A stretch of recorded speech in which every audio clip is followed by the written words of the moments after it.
Princess Zara stood on her palace balcony and watched her world burn. The sky above her beautiful city was full of enemy ships. They were huge and black, like metal monsters floating in the air. Fire rained down from them, turning her peoples' homes into smoke and dust. The Krillians had come to her planet 3 days ago. Everyone knew about the Krillians. They were the monsters that parents told their children about in scary stories. They were 12 feet tall with black skin that looked like metal armor. Nothing could hurt them. They had weapons that could melt buildings in seconds. Zara's hands shook as she held the stone railing. Her beautiful city was dying.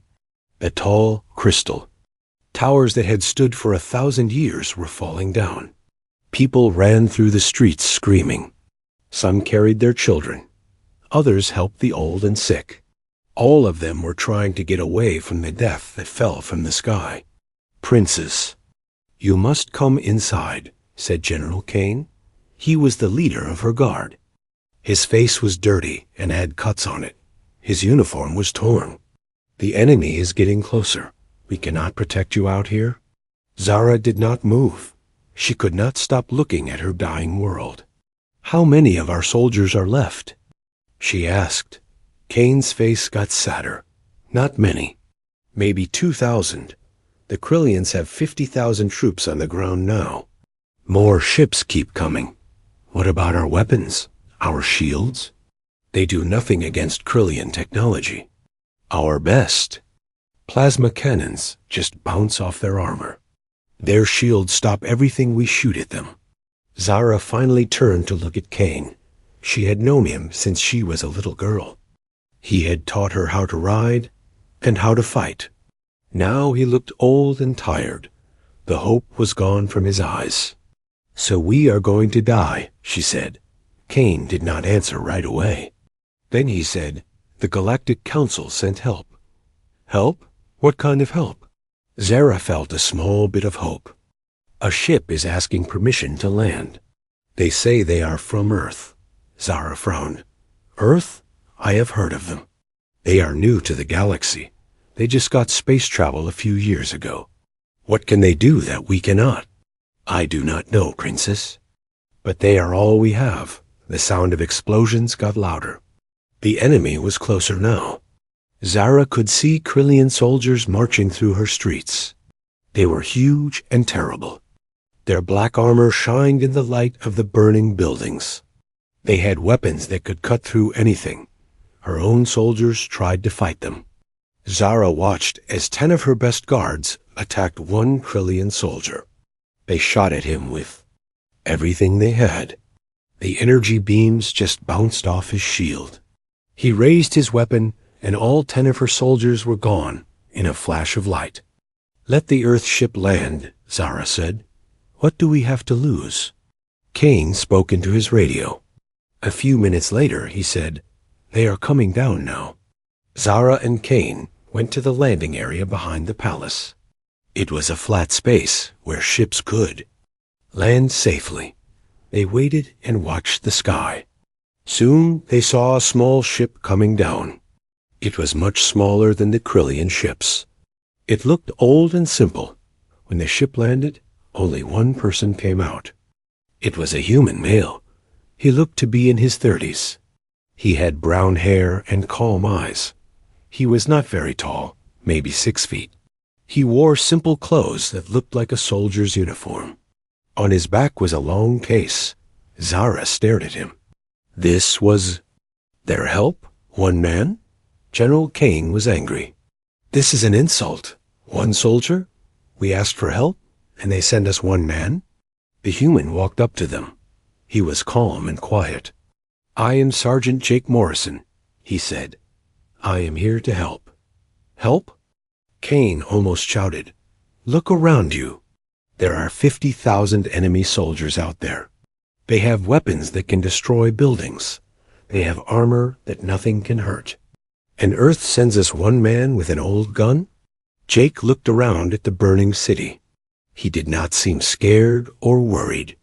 "I need to ask you some questions," he said to Zara. "What is the highest building in your city? How fast is the wind today? How thick is your air? Zara did not understand. Why do you need to know these things? Because I am going to stop them, Jake said simply. Cain laughed, but it was not a happy laugh.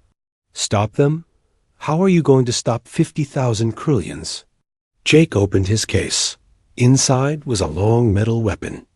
It looked old compared to the energy weapons everyone else used.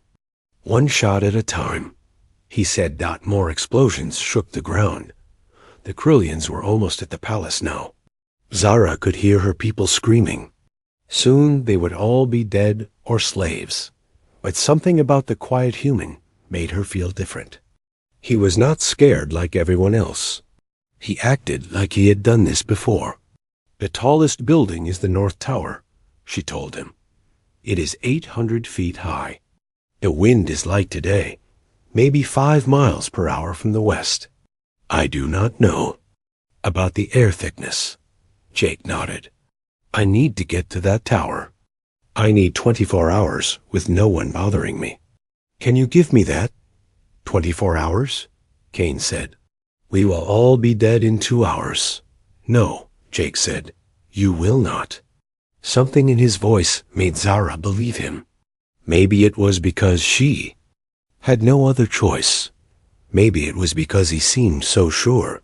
General Cain will take you to the tower, she said. You will have your 24 hours. Jake picked up his case and started walking. Thank you, Princess. Your planet will be free. Tomorrow. As Zara watched him go, she wondered if the human was crazy or if he really could save them all. Soon she would find out. Jake Morrison climbed the stairs of the North Tower with General Cain behind him. The building shook every time the Krillians fired their big guns. Dust fell from the ceiling with each explosion. Cain was breathing hard by the time they reached the top, but Jake looked like he had just taken a walk. At the top of the tower was a flat area with a low wall around it. Jake could see the whole city from here. The Krillian army was spread out below like black ants. Their ships hung in the air above the buildings. Smoke rose from 100 fires. This will do, Jake said. He set down his case and opened it. Cain watched as Jake took out his weapon. It was longer than Cain expected, maybe 4 feet. It was dark metal with wood on the stock. There was a large scope on top. To Cain, it looked like something from a museum. That is your weapon? Cain asked. It looks very old. It is old, Jake said. Humans have been using guns like this for hundreds of years. But why? Everyone else in the galaxy uses energy weapons. They are more powerful. Jake started putting his rifle together. His hands moved, fast and sure, like he had done this 1,000 times. Energy weapons are good, he said, but they have problems. They need power cells. They make heat. They make light when you fire them. Everyone can see where the shot came from. Cain did not understand. So, this gun does not need power cells. It does not make heat or light. It is quiet. And it shoots bullets that can go through energy shields. Cain laughed. Through shields? That is impossible. Nothing goes through Krillian shields.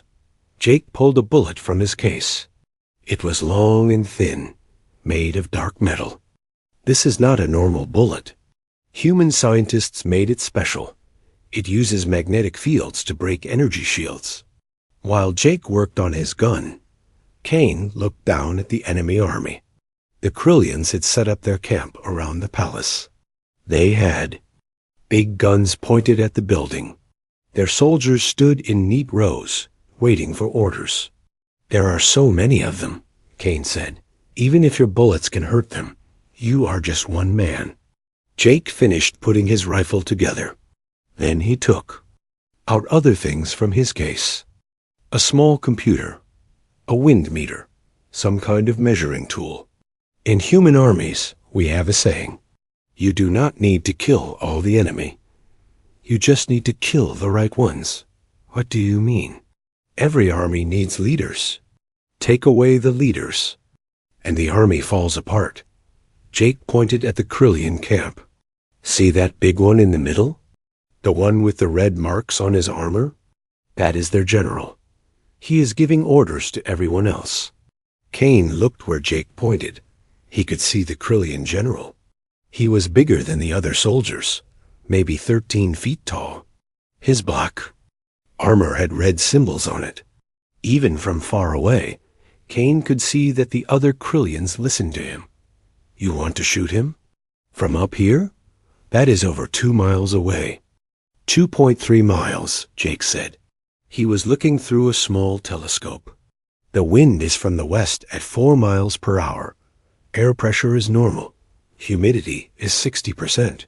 He wrote numbers on a piece of paper. Kane watched Jake work. The human was doing math with his hands, figuring out things that Kane did not understand. Every few minutes, Jake would look through his telescope again and write down more numbers. Why do you not use a computer to do that? Kane asked. I do not trust computers in battle, Jake said. They can break. They can be hacked. But my brain will always work.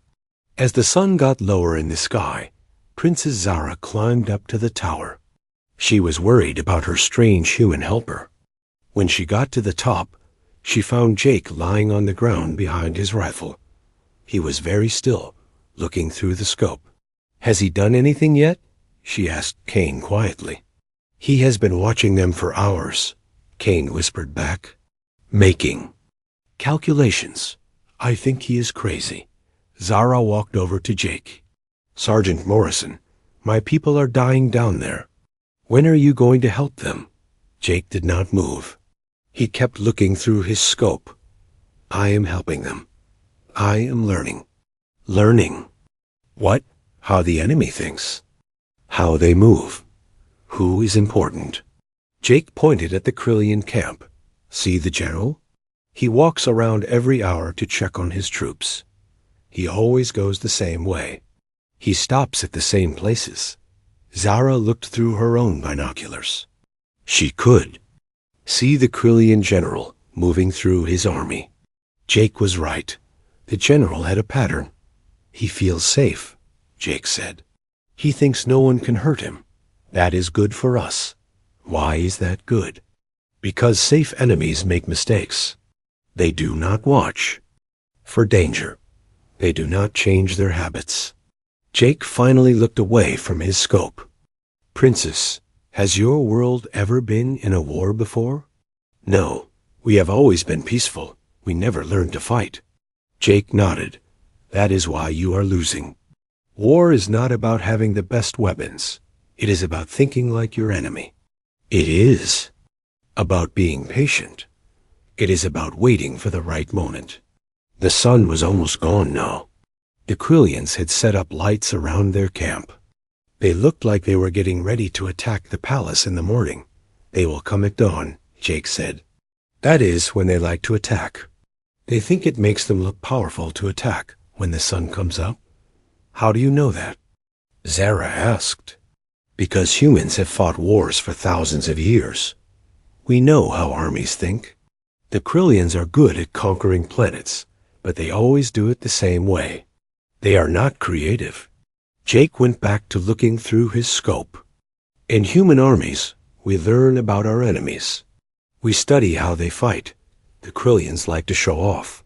They like their enemies to see them coming. They want people to be scared. And that is bad? Very bad. It means they care more about looking scary than about winning fast. A smart army would attack at night when no one could see them coming. But the Krillians want everyone to watch them. Win. Princess Zara was starting to understand. Her people had never thought about war this way. They just built better weapons and stronger shields. They never thought about the enemy's mind. So what will you do tomorrow? She asked. Jake smiled for the first time since he arrived. Tomorrow, I will teach them that humans fight different than everyone else in the galaxy. As the night got darker, Jake kept watching the enemy camp. He learned which soldiers were important. He saw how they communicated. He figured out their weak spots and he waited for dawn. The sun came up slowly over the burning city. Jake had not slept all night. He lay behind his rifle, watching the Krillian army through his scope. Princess Zara sat beside him, also watching through her binoculars.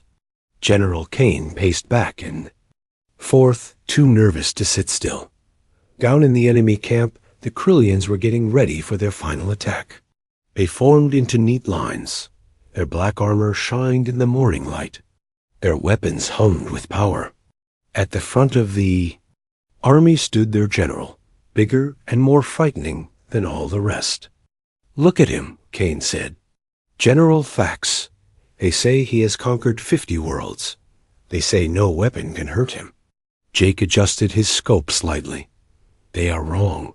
Through his scope, Jake could see General Thax clearly. The alien was massive, nearly 13 feet tall.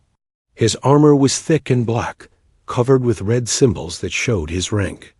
Around his body was a blue glow, his personal energy shield, the strongest shield the Krillians had. "He is moving," Zara whispered. "General." Thax walked toward the front of his army. This was his moment to show off. He wanted everyone to see him lead the attack. He wanted the people in the palace to know that death was coming for them. Jake watched the general through his scope. Just as he had done every morning for 3 days, Thax stopped at the same spot. He raised his weapon high in the air. He was about to give the order to attack. "Wind speed 2 miles per hour from the west," Jake said quietly. "Distance 2.3 miles. Target is stationary." His finger found the trigger. One shot, the world went quiet. Even the explosion seemed to stop. Jake took a deep breath and let half of it out. His heart beat slowly and steadily. His hands were perfectly still. Princess Zara watched through her binoculars. She could see General Thax standing proud at the front of his army. His shield glowed bright blue around him. Nothing had ever gotten through that shield. Nothing could hurt him. Jake squeezed the trigger. The rifle made a sharp crack sound, much quieter than the energy weapons everyone else used. A small puff of smoke came from the barrel. For a moment, nothing happened. The bullet traveled through the air faster than sound. It crossed the 2 miles between the tower and the enemy camp in 3 seconds. Then General Thax's shield started to flicker.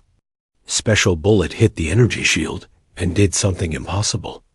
Instead of bouncing off, it made the shield collapse. The magnetic field in the bullet disrupted the energy field around the general. Without his shield, Thax was just a big target in black armor.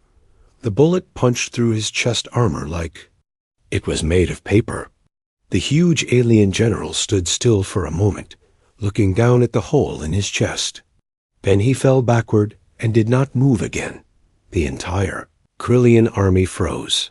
50,000 alien soldiers stared at their dead general. This was impossible.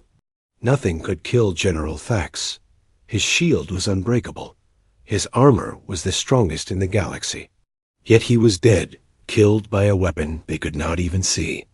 "By the gods," Kane whispered. "You did it. You actually did it." But Jake was already moving. He packed up his rifle quickly and started heading for the stairs. "We need to change positions. They will figure out where the shot came from soon." "Where are we going?" Zara asked, following him. "The east. Tower, different angle. They will expect me to shoot from the same place again." Down in the enemy camp, chaos was starting. The Krillian soldiers were looking around wildly, trying to figure out where the shot had come from. Some pointed at the north tower. Others looked at different buildings. They had never faced an enemy they could not see. A Krillian colonel tried to take command. He was shouting orders, trying to get the army organized again. The soldiers were scared and confused, but they started to listen. To him, Jake, Zara, and Kane reached the east tower. It was on the other side of the palace, about half a mile from the first tower. Jake set up his rifle again, this time pointing at a different part of the enemy camp. "There," he said, looking through his scope. "The colonel who is trying to take command. He is the new target. This shot was harder." The colonel was moving around, giving orders to different groups of soldiers. Jake had to wait for the right moment. The colonel stopped to talk to a group of officers. He stood still for just a few seconds. Jake fired again. Another crack from the rifle. Another impossible shot across the city. The colonel's shield failed, just like the general's had. The bullet found its target, and another Krillian leader fell dead. Now the enemy army was really scared. 2 of their leaders had been killed by an invisible enemy. The soldiers started looking for cover. They did not know where to look or what to do. "How are you doing this?" Zara asked. "How can you hit them from so far away?" "Practice," Jake said. "Simply, humans have been using rifles like this for a long time. We learn to shoot when we are children. By the time we become soldiers, hitting a target 2 miles away is not hard. But the other species in the galaxy do not use these weapons. That is because they found energy weapons and stopped learning. They thought newer was always better. But sometimes the old ways work best." Jake was already packing up again. Time to move. They will start shooting at this tower soon. He was right. As they left the east tower, energy beams started hitting. The Krillians were angry and scared. They were shooting at every tall building, hoping to hit their hidden enemy. From the south tower, Jake took his 3rd shot. This time he hit a Krillian who was operating a big gun. The huge weapon went silent. From the west tower, he killed another officer. And another dot. Each shot caused more chaos in the enemy camp. The Krillians did not know how to fight an enemy. They could not see. They were used to big battles with energy weapons and shields. They had never faced a sniper before. "This is amazing," Zara said as they moved to their 5th position. "You are destroying their whole army with just 1 gun." "I am not destroying their army," Jake said. "I am destroying their ability to fight as an army. Without leaders, soldiers do not know what to do. Without officers, they cannot work together." By noon, Jake had killed 8 Krillian leaders. The enemy army was falling apart. Soldiers were hiding behind their vehicles. Officers were afraid to give orders because they knew they would be shot. The organized invasion force was becoming a scared mob. "They are starting to retreat," Kane said. Looking through his binoculars, Jake smiled. "Good, now comes the hard part." "Hard part?" Zara asked. "What could be harder than what you just did?" "Making sure they can never come back." Jake aimed his rifle at the enemy landing ships. These were the vehicles that had brought the Krillians to the planet. If he could disable them, the aliens would be stuck on the ground. "Can your bullets hurt those big ships?" Kane asked. "I do not need to destroy them," Jake said. "I just need to break the right parts." Jake started shooting at the ship's engines. His special bullets could punch through the metal hulls.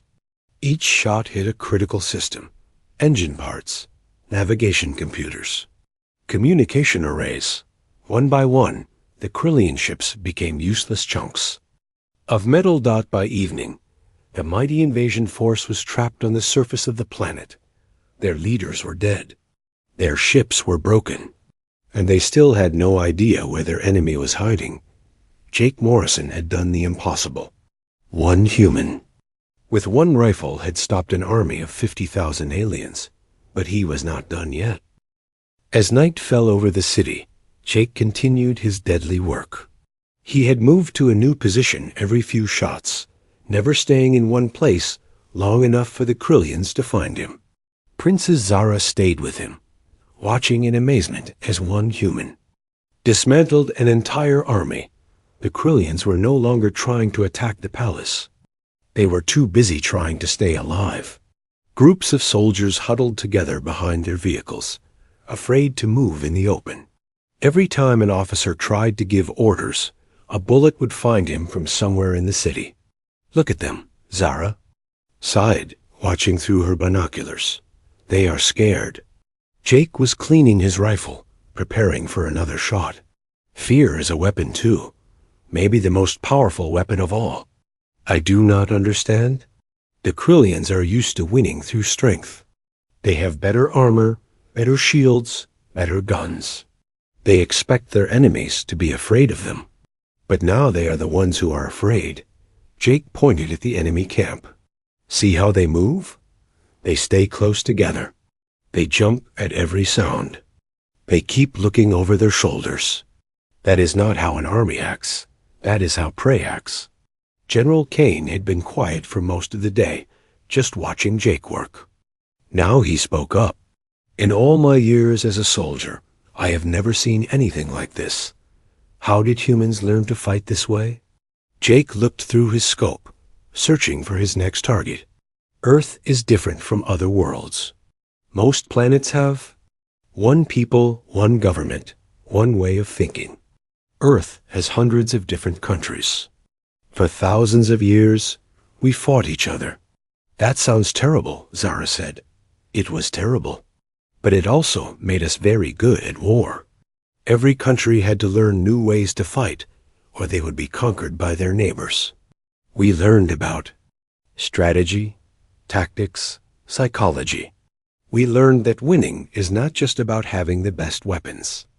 Jake found his target. A Krillian major was trying to organize a group of soldiers. The alien was being careful, staying behind cover most of the time. But he had to expose himself to give orders. We learned that every enemy has weaknesses. Jake continued. The Krillians' weakness is that they all think the same way. They follow orders without question. They never learn to adapt. The major stepped out from behind his vehicle for just a moment. Jake fired. Another Krillian leader fell. 17, Jake said, marking his count. 17 what? Zara asked. 17 officers dead. A Krillian army needs at least 20 officers to function properly. 3 more, and they will not be able to coordinate any attacks. As the night went on, Jake explained more about human warfare to Zara and Kane. He told them about ancient human battles, where small groups defeated much larger armies through clever tactics. He talked about generals who won wars by thinking differently than their enemies. The greatest human warriors were not always the strongest, he said. They were the smartest. They could see patterns that others missed. They could predict what their enemies would do.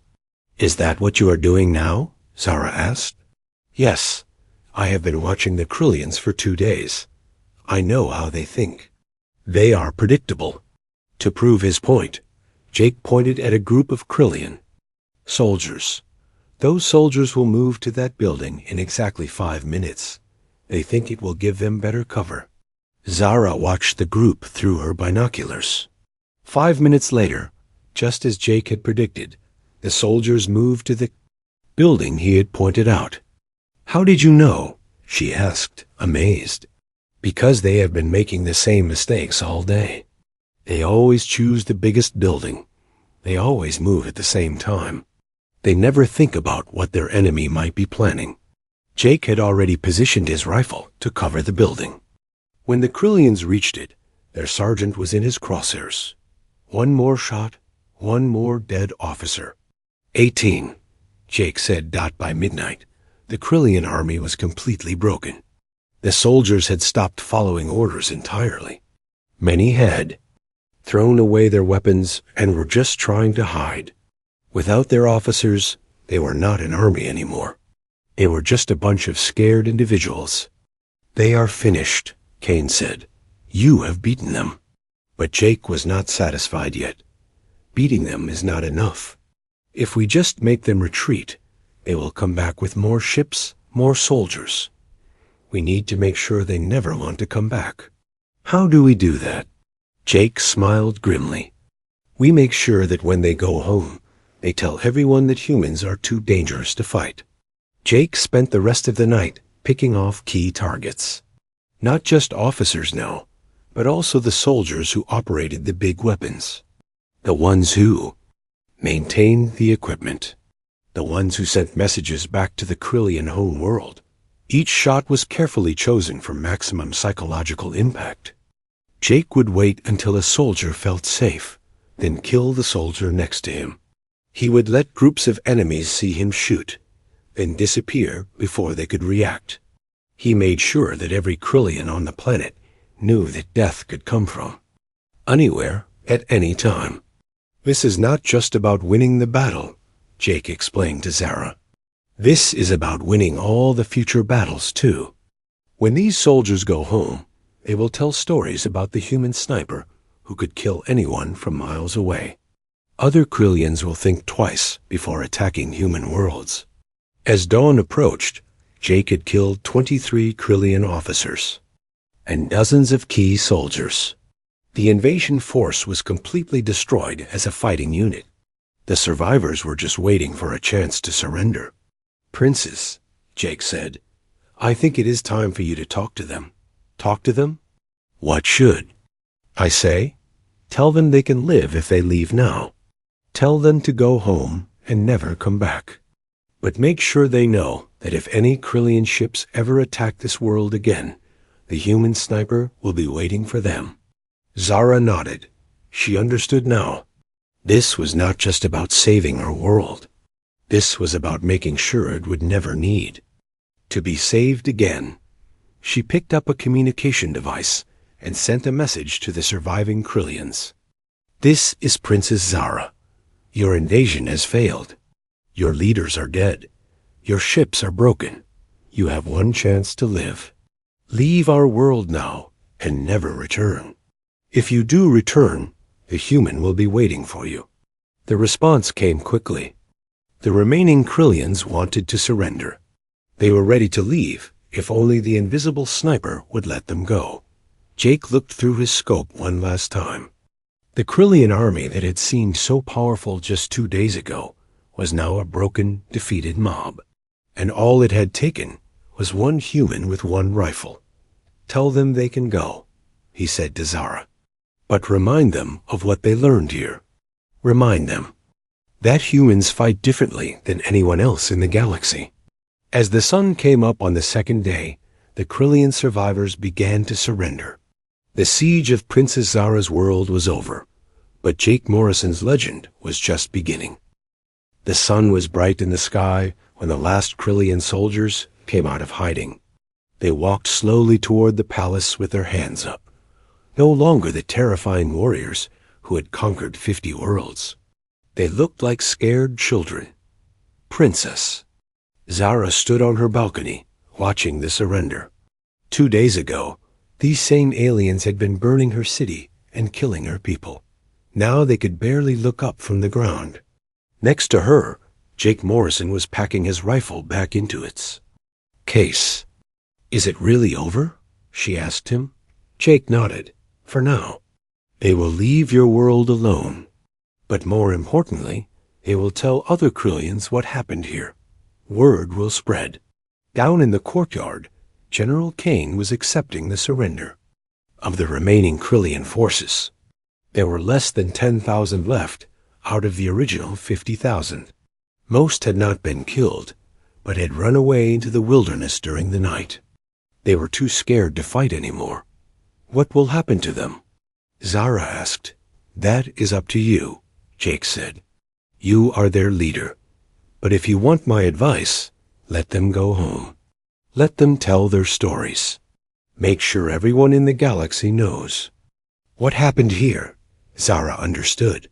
The story of one human sniper defeating an entire Krillian army would spread across the galaxy. Other alien species would hear it. They would know that humans were not to be underestimated. "Jake," she said, "I need to understand something. How is this possible? How can one person be so powerful?" Jake closed his rifle case and sat down on the stone railing. "I am not powerful. My rifle is not special. What makes this possible is knowledge. Knowledge, human knowledge. For 10,000 years, my people fought wars against each other. We learned things that no other species in the galaxy has learned. We learned patience. We learned to think like our enemies. We learned that sometimes the simplest solution is the best solution. Jake pointed at the defeated Krillians below. They have technology that is hundreds of years ahead of ours. Their shields are better. Their armor is stronger. Their ships are faster, but they never learned how to really fight. What do you mean? They learned how to conquer worlds that could not fight back. They learned how to scare people into surrendering. But they never learned how to fight an enemy who would not give up. They never learned how to adapt when their plans failed. Zara was beginning to see the bigger picture. So when Earth joins the galaxy, we bring something new. Exactly. Most alien species found peace early in their development. They never had to learn the hard lessons of war. Humans spent thousands of years learning those lessons. Now we can teach them to others. General Kane came up to the balcony to report. Princess, the Krillians are requesting permission to repair their ships and leave. They promise never to return. Let them go, Zara said. But first, I want to send a message with them. She turned to Jake. What should I tell the galaxy about what happened here? Jake thought for a moment. Tell them that Earth is ready to join the Galactic Council as a full member. Tell them that humans are willing to help defend other worlds against enemies like the Krillians. But also tell them that anyone who threatens human worlds or human allies will face the same fate as General Thax. Over the next few hours, the surviving Krillians repaired what they could of their ships. Many of the vessels were too damaged to fly, so the aliens had to crowd into the few working ships. As they prepared to leave, their new leader, a young colonel named Vex, asked to speak with Princess Sarah. We underestimated your species, Vex said through a translator. We thought humans were weak because you are new to space travel. We were wrong. It was not my species that defeated you, Zara replied. It was theirs. She pointed to Jake, who was standing quietly nearby. Colonel Vex looked at Jake with something like fear in his alien eyes. One human did this. One soldier with one weapon. If one human can do this, what could 1,000,000 humans do? Jake stepped forward.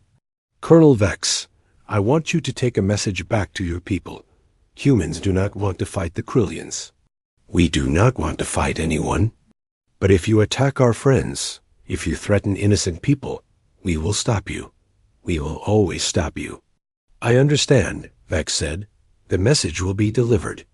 As the Krillian ships lifted off and disappeared into space, Princess Zara felt a huge relief.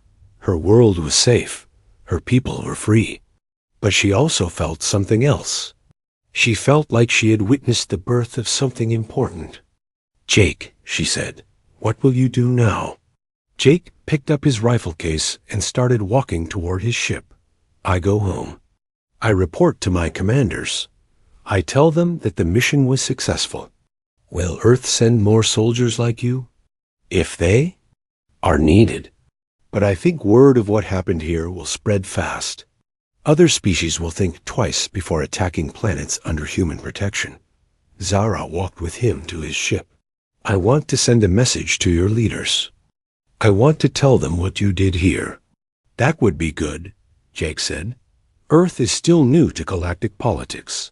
Having allies will help. When they reached Jake's ship, Zara had one more question. Will I see you again? Jake smiled. Maybe. The galaxy is a big place, but humans have a saying. The world is smaller than you think. As Jake prepared to leave, General Kane came running up to them. Sergeant Morrison, before you go, I have to ask, how many shots did you fire today? Jake thought for a moment. 27. And how many targets did you hit? 27. Kane shook his head in amazement. Perfect accuracy over 2 days of fighting. I have never seen anything like it. It is not magic, Jake said. It is just practice. Lots and lots of practice. Jake's ship lifted off, carrying him back to Earth. but the story of what he had done stayed behind. Within days, every planet in the local sector had heard about the human sniper who stopped the Krillian invasion. Within weeks, the story had spread across the galaxy. Princess Zara sent her message to Earth, recommending that humans be given full membership in the Galactic Council. She also suggested that human military advisors be stationed throughout Council space. Her world had learned firsthand what human soldiers could do. The Galactic Council was impressed by the report. They had been unsure about these new humans from Earth. Now they realized that humanity brought something valuable to the galaxy. Not just advanced technology or large armies, but a different way of thinking about problems. A month later, Earth received its invitation to join the Galactic Council as a full member. Admiral Lisa Carter, the head of Earth's space forces, stood before the Council to accept the invitation. "The people of Earth are honored to join this alliance," she said. "We promise to help defend the innocent and protect the weak. But we also promise that anyone who threatens the peace will face the full power of human military science." In the back of the chamber, Jake Morrison sat quietly in his dress uniform. He had been promoted to lieutenant and given a medal for his actions on Princess Zara's world. But he was more interested in the future than in past glories. After the ceremony, Princess Zara found him. She had traveled across the galaxy to be there for Earth's acceptance into the Council. "So," she said, "what happens next for humanity?" Jake looked out the window at the stars. "We explore. We learn. We make friends. And if anyone threatens our friends," he patted the rifle case at his side, "we remind them why humans are different." Different? How? Most species learn to reach for the stars before they learn to fight. Humans learn to fight before we learn to reach for the stars. That makes us very good at protecting the things we care about. Princess Zara nodded. She had seen what that meant. One human sniper had saved her entire world. Now she wondered what a whole species of humans could accomplish. As she looked out at the stars, she felt sorry for any enemy foolish enough to threaten the peace. They would learn, as the Krillians had learned, that humans fought differently than anyone else in the galaxy. And sometimes, all it took was one shot to change everything. Years later, when alien children asked their parents about the scary stories they heard about humans, the parents would tell them about Jake Morrison, the human who could kill from miles away, the soldier who defeated an army with a single gun, the man who taught the galaxy that Earth's children were not to be underestimated. The legend of the human sniper spread to every corner of the galaxy. And with it came a simple message: humans will always protect their friends, no matter what the cost, no matter what the odds. One shot, one human sniper, one planet saved. But more than that, it was the beginning of humanity's reputation among the stars. A reputation that would keep the peace for generations to come. Because sometimes, the most powerful weapon in the universe is not a massive ship or an energy cannon. Sometimes, it is just one person who refuses to give up.